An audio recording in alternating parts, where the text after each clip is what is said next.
Magandang umaga mga bata. Kumusta kayong lahat? Nakapag-almusal ba ang lahat? Mukhang masisigla kayo ha? Okay. Bago tayo mag-umpisa sa ating aralin sa araw na ito, inaanilahan ko lahat na tumayo muna para sa ating panalangin. Maaari na kayong umupo at kung maaari, tingnan niyo mabuti ang umupuan. Kung mayroong mga dumi dyan o mga basura, pakitapon naman doon sa ating basurahan. Ngayon, ay meron tayong gagawin muna bago yung ating aralin. Meron ako ditong box. Sa box na ito, kukuha kayo ng isang larawan at ang larawan iyan ay huhulaan ninyo. Ano ba ang larawang iyan at paano mo ito ipapaliwanag sa iyong mga klase? Sige nga, Jonalyn, ito, maunang bumunot dito. Ano yan? Tama, yan ay isang pusa. Meron ba kayong pusa sa inyo? Anong pangalan na yung pusa? Si Kuting. Parang katulad din sa amin, no? Si Kuting din, meron dito yung pusa. Ito naman, iyan. Ano yan? Tama. Yan ay isang baboy. Meron ba kayong baboy sa inyong bahay? Wala. Ikaw, Grace, meron ba kayong baboy sa inyong bahay? So ano yun naman yung ginagawa niyo sa inyong baboy? Pinapalaki at nilihitson. Okay. Sunod naman, isa pa. Elrose. Yan, tama, Elrose. Ito ay isang baka. Nakakita ka na ba ng baka, Elrose? Marami ba doong baka sa inyong paligid? So, ang bakang ito, anong pagkakalarawan dito? Ito ay kinukunan ng gatas. Magaling. Isa pa. Veronica, bumunot ka. Yan. Ano yan? Ito ay isang ibon. Magaling. Sino dito ang mahilig sa ibon? Hey. Ngayon naman, para sa panghuling bubunutin natin. Ken, ano yan? Isda. Yan. So, meron ba kayong alagang isda sa inyong bahay? Wala. Okay. So, sa mga nakita ninyo, ano kaya sa palagay niyo ang connection nito sa ating aralin para sa araw na ito? Tama. Tama, Jonalyn. Pag-uusapan natin ang patungkol sa hayop. Ano naman yung patungkol sa hayop? Pero bago yan, pakibasa muna. Era? Tama, Era. Mga elemento ng pabula. Ano naman yung connection ng mga elemento ng pabula sa mga hayop na ating tinatalakay o yung pinapaliwanag kanina? Eto. No? Bago natin puntahan yung elemento, alamin muna natin yung tinatawag nating pabula. Dahil ang pabula, ito magiging aralin natin sa araw na ito. Ang pabula, pakibasa nga Veronica. Tama, Veronica, no? Ang pabula ay isang maikling kwento. Maikli lang siya. Pero, kahit na maikli siya, meron siyang aral na makukuha, di ba? No? Na yung maikling kwentong ito sa pabula ay merong dalawang tauhan. Na ang tauhan nito ay isang hayop. Yan. Kung sa atin, yung ating alagang hayop ay hindi nagsasalita, dito sa pabula, pasasalitain natin ang mga hayop na ito. Ngayon, meron naman akong ipapagawa sa inyo. Lumapit lang dito sa unahan o itaas ang kanyang kamay at lumapit dito sa unahan ang gustong sumagot. Era. Sige. Ano yan, Era? Yan ay pamagat. Tama. Ika naman, Veronica. Sige, hanapin mo yung salita dyan. No? At sa katunayan, meron tayong 5 salita dito.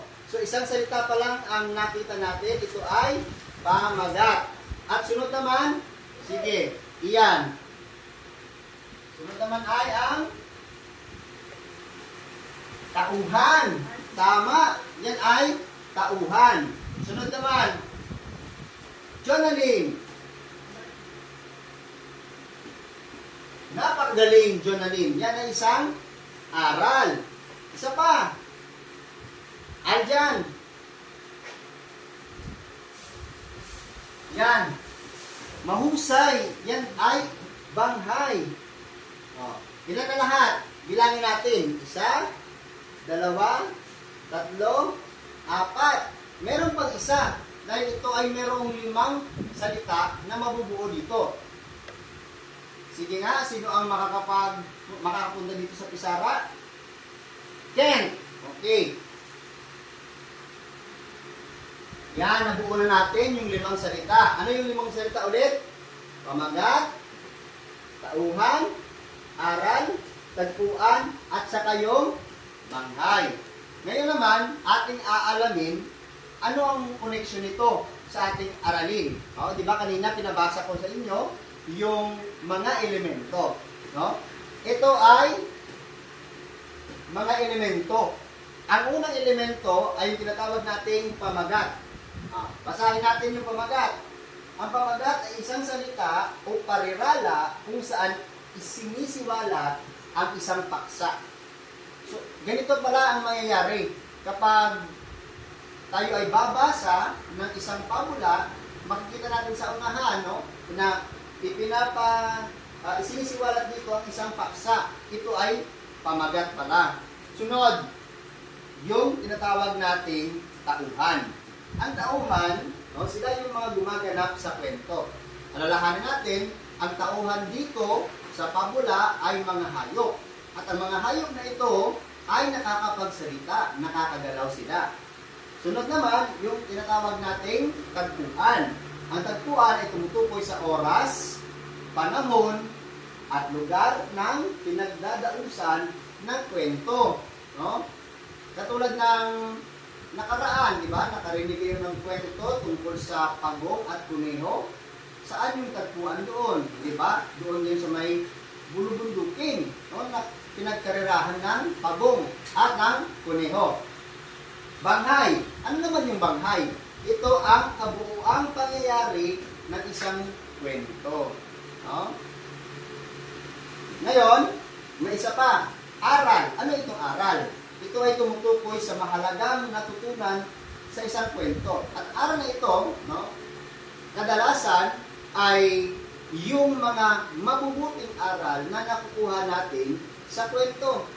Minsan din ipinapakita yung aral na dapat wag nating tularan ang mga hindi magandang ginagawa ng isang karakter, no? At alala natin, karakter natin o tauhan dito ay hayop. At ito ay nagsasalarawan ng kung ano ang magiging aral sa kwento ito. Ngayon, makinig tayo mabuti sa kwento ito. So, aking inaanyayahan ng lahat na maupo ng komportable, no, at makinig sa kwento natin na pinapamagatang ang uwak at ang gansa. Isang uwak ang nakaramdam ng pagkasawa sa pag-araw-araw na gawain. Ano daw ang nangyari dito? Mayroong ano? Mayroong ano? Iyan, tama. Mayroong isang uwak na, ano daw? Nakaramdam ng pagkasawa sa pag-araw-araw. Sawa na siya sa paglipad sa kalawakan. Saan daw nagsawa ang uwak? Journaling. Tama. Sawa na siya sa paglipad. Sawa na rin siya sa pamamasyal sa matarik na kabundukan at malawak na kagubatan. Sawa rin pala siya, no, sa pamamasyal niya. No? Napaka-lungkot ng ganitong pangyayari, di ba mga bata? Ano kaya ang dapat niyang gawin upang malibang? Sa inyong palagay kaya, ano ang dapat niyang gawin para malibang? Eric, mamamasyal ulit. Di ba sabi, sawa na siya pamamasyal, pero ano naman kaya ang gagawin niya para malibang naman siya dahil nga sawa na sa kanyang pamamasyal. Bigo siya sapagkat di niya nakita kung anong bagay ang nakakapagpaligaya sa kanya. Kaya pala malungkot ang uwak at nasawa na sa kanyang buhay dahil ano daw? Dahil ano daw? Era. Dahil sa bigo siya, no? Dahil hindi nila nakita ang makakapagpaligaya. Kayo mga bata, nakita niyo na ba ang nakakapagpaligaya sa inyo? Ano kaya ito, yung makakapagpaligaya sa iyo? Aba, makakapagpaligaya para sa iyo ang kapanonood ng TV. Okay? At isang araw, dumapo siya, yung uwak dumapo sa sanga ng punong mangga. Tinignan niya sa ibaba ang malinaw na batis. Ganito pala yung nangyari. Ano daw? Ang ginawa ng uwak, no? Dumapo sa isang puno ng mangga. Anong ginawa niya doon, no? Tinignan pala niya ang ibaba na malinaw na batis. Meron siya nakita malinaw na batis. Maliban sa malinaw na batis, ano pa kaya ang naobserbahan dito ng uwak? Kitang-kita niya ang kekimbot-kimbot pag napaglalakad ng isang pulutong ng mga gansa. Kaya pala, no, nung napatingin siya doon sa may malinaw na batis, nakita niya yung pulutong ng gansa na kekimbot-kimbot. Ano kaya naging reaction dito ng uwak? Doon lamang napansin ng uwak ang mapuputing balahibo ng pinapanood. Masasaya ang mga gansa sa paglalangoy nila sa batis. Maririnig ang mga malalamyos nilang tinig. So, nagkaroon siya ng interest nung makita niya ang mga gansa doon mismo sa may batis. Sabi ng uwak, ganito, pakinggan nyo. Masaya na sila. Maganda pa pagkapuputi ng mga balahibo nila. Ano daw yung sabi ng uwak? Napahanga siya doon sa mga gansa dahil nakita niya yung mga gansa ay masasaya at meron po silang mapuputing balahibo. Maliban dyan, sabi ng uwak, maitim na ako pagkapangit-pangit ko. Parang sabihin natin na yung uwak ay nagkaroon ng mababang pagtingin sa kanyang sarili nung makita niya ang mga gansa. Sabi niya pa, siguro nakakapagpaputi, nakakapagpaganda, at nakakapagpaligaya ang batis na pinaglalangoyan nila. So inisip ng uwak, ano kanyang inisip? Na marahil, bakit maputi, masaya, no? At maganda yung pananaw niya sa mga uwak dahil daw sa paliligo sa batis. Kaya naisip ng ganito, upang makalangoy din, nakipag-iibigan siya sa isa sa mga gansa. Ano ginawa ng uwak? Nakipag-iibigan siya sa isa sa mga gansa. Anong sabi ng uwak? Sige nga, pakibasa nga yung sabi ng uwak. Iyan. Tama, ang sinabi ng uwak talaga, binibining gansa. Maaari bang sumabay sa iyong paglalangoy? Ang sinabi ng uwak, gusto niya kasing makipagkaibigan. Ikaw, Eric, ginagawa mo rin ba na nakikipag-usap ka sa isang tao na gusto mong maging kaibigan? Katulad nito, gusto niya maging kaibigan ng uwak, kinakausap niya. Binibining gansa, maaari bang sumabay sa iyong paglalangoy? Ayan. Ano kaya ang sinagot ng gansa? Di nga, basahin mo nga, Kent, anong sagot ng gansa? Tama! Sabi ng gansa, aba, oo, halika. Ang batis ay kalikasang handog ng Panginoon. Halika, sumabay ka sa akin. So gusto rin ng gansa na kaibiganin yung uwak. No? Pumayag siya magkipagkaibigan, yung uwak sa kanya. At ano ang nangyari? Masunod, kumislap ang mga mata ng uwak, sa wakas ay makakalangoy na rin siya. Ikaw kaya, ano yung pakiramdam na matupad mo ang iyong hinahangad? Kasi yung hangad ng uwak, bakit niya kinaibigan yung gansa para makalangoy sa batis? Kaya, nung nagtagumpay siya na maging kaibigan ng gansa, kumislap ang kanyang mata. Natuwa siya ng sobra dahil sa wakas ay makakalangoy na rin siya sa batis. Ganito. Subalit, di tulad ng mga gansa, ang uwak ay hindi marunong lumangoy. O, di ba? ang kalikasan ng uwak, no? Ay, ano daw yung kalikasan ng uwak? Siya ay lumilipad. Pero di tulad ng mga gansa ay lumalangoy. Kaya lang, dahil sa kagustuhan nitong uwak na lumangoy, kinaibigan niya yung gansa at talagang lumangoy siya doon mismo sa batis at pinaglalangoyan ng mga gansa. Oh. Sapagkat gustong madaling pumuti, gumanda at lumigaya dahil sa kagustuhan niya. Pinilit niyang lumangoy na malayo sa gansang kinaibigan niya. Yun. Minsan nangyayari ito, no? Kahit siguro sa inyo, meron kayong kaibigan na matapos yung kaibigan ay lumalayo kayo sa inyong kaibigan. Diba? Ganito rin yung ginawa ng uwak. Ang purpose o ang kanyang dahilan kung bakit niya kinaibigan ang gansa ay para makalangoy lamang sa batis at inaakala niya siya ay puputi, gaganda, no? Dahil sa paglalangoy daw sa batis. Pero hindi ganoon ang nangyari. Sa kasamaang palad ay nabasa ang mga pakpak ng uwak at natangay siya ng rumaragasang ano. Ngayon mga bata, ano ang aral na inyong natutunan sa araw na ito sa kwento ni uwak at ng mga gansa? Unang gansa. Ano yung natutunan nyo? Sige. Yan. Mahusay. Dapat, hindi tayo dapat mainggit sa anumang meron ng ibang tao. Dapat, anong meron tayo, matuto tayong makontento. Kasi yung pagkakainggit ay nakakapagdala sa atin ng kapahamakan. Katulad kay uwak. Dahil sa kanyang inggit, kita-kita niya na masasaya, mapuputi, at maganda yung mga gansa, ay hinangad niya na maging katulad din nila. Kahit na alam niya na ang kanyang kalikasan ay paglipad, pinilit pa rin niyang lumangoy. Ngayon, eto, para sa inyong pangkatang gawain.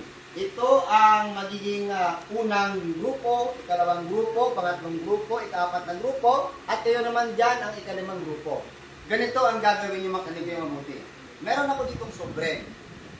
Bawat sobre ay meron itong nakasulat. Ano ang gagawin niyo? Gagawin lamang ninyo kung ano ang instruction sa sobre ito. Unang grupo, pangalawang grupo, pangatlong grupo, para sa pang-apat at pang-limang grupo. Ngayon, buksan nyo na at gawin niyo ang pinapagawa dyan bilang isang pangkat. Okay? So, pagkatapos niyan, ay ipipresenta nyo yan dito. Bibigyan ko kayo ng 10 minuto para gawin ang inyong pangkatang gawain. Tapos na ba mga bata? Mahusay at natapos na rin. Sa unang grupo, ano yung inyong gagawin? Iguhit ang simula, gitna at wakas ng pabulang na basa, salaysay ito sa harap. Okay, gawin nyo na ito. Isalaysay nyo na dahil naguhit nyo na. Magaling, mahusay at naisalaysay. Ibig sabihin, nakakapagpakinig kayo ng mabuti sa ating aralin sa araw na ito. Sa sunod naman na pangkat, tingnan natin. Ano yung gawain? Gawaan ng poster slogan, ang pamagat ng pabulang na basa, ipaskil ito sa harap. Ayan. So ayan, sige, ipaskil nyo lang dito sa harap ang inyong nagawa sa ikalawang pangkat. Para sa ikatong pangkat naman,